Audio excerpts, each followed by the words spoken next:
నియోజకవర్గంలో తాను ఏర్పాటు చేసిన ఫ్లెక్సీలను తొలగించడం ఏమిటని సత్యవేడు మాజీ ఎమ్మెల్యే ఎం సురాజ్ తనయుడు సూరజ్ ఆనంద్ ఆగ్రహం వ్యక్తం చేశారు. సూరజ్ ఆనంద్ సత్యవేడు నియోజకవర్గం నుండి వైసీపీ ఎమ్మెల్యే టికెట్ ఆశిస్తున్నారు. ఈ నేపథ్యంలో ఇటీవల దీపావళి పర్వదినం సందర్భంగా ఆయన నియోజకవర్గ ప్రజలకు శుభాకాంక్షలు తెలుపుతూ ఫ్లెక్సీలను ఏర్పాటు చేశారు. అయితే ఆ ఫ్లెక్సీలు గంటల వ్యవధిలోనే తొలగించేశారని, దీనికి కారణం అధికార పార్టీ నాయకులే అని ఆరోపిస్తూ ప్రెస్ క్లబ్ లో మీడియా సమావేశం ఏర్పాటు చేసి ఆగ్రహం వ్యక్తం చేశారు. తన తండ్రి ఎం సూరాజు ఆశయ సాధన కోసం ఆయన వారసుడిగా తాను రాజకీయాల్లోకి వచ్చానని, తనను ఆశీర్వదించాలని, ఇలాంటి ఇబ్బంది పెట్టే చర్యలు తీసుకోవద్దని కోరారు.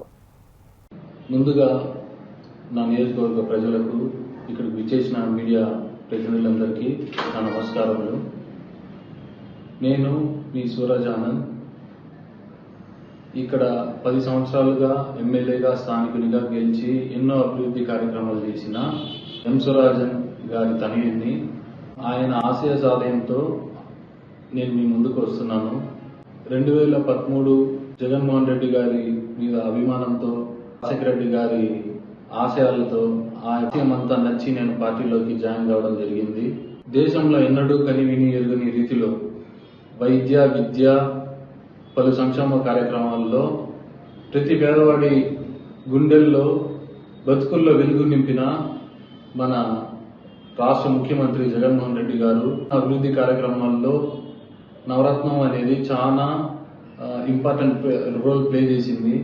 ఆయన ఎలక్షన్ అప్పుడు చెప్పిన ప్రతి ఒక్క పథకాన్ని అమలు చేసిన ఏకైక వ్యక్తి మన జగన్మోహన్ రెడ్డి గారు. ఈ పథకాల అమలులో ప్రత్యేక శ్రద్ధ వహించిన మన మంత్రి పెద్దిరెడ్డి రామచంద్రరెడ్డి గారు కానీ, ఆయన తనయుడు కానీ, ఆయన సమక్షంలో మన నాయకులందరూ కూడా, ప్రజలందరూ కూడా చాలా సంతోషంగా ఉన్నారు. ఈ సమయంలో మా నాన్నగారి ఆశయంతో స్థానికునిగా, స్థానిక సమస్యలు తెలిసిన వానిగా నేను ముందుకు రావాలని అనుకుంటున్నాను. ఈ ఉద్దేశంలో భాగంగా నేను మొన్న మన రాష్ట్ర ముఖ్యమంత్రి గారి చిత్రంతో, మన పెద్దిరెడ్డి రామచంద్రరెడ్డి గారి చిత్రాలతో దీపావళి శుభాకాంక్షలు తెలుపుతూ నేను బ్యానర్లు వేయించడం జరిగింది. ఈ బ్యానర్లను కంప్లీట్ నియోజకవర్గం మొత్తం వేసిన గంటల వ్యవధిలోనే తీయించడం జరిగింది. అది ఎవరైతే ఈ దుష్ట చర్యలకు పాల్పడ్డారో అది ఇంతటితో మానుకుంటే మంచిది.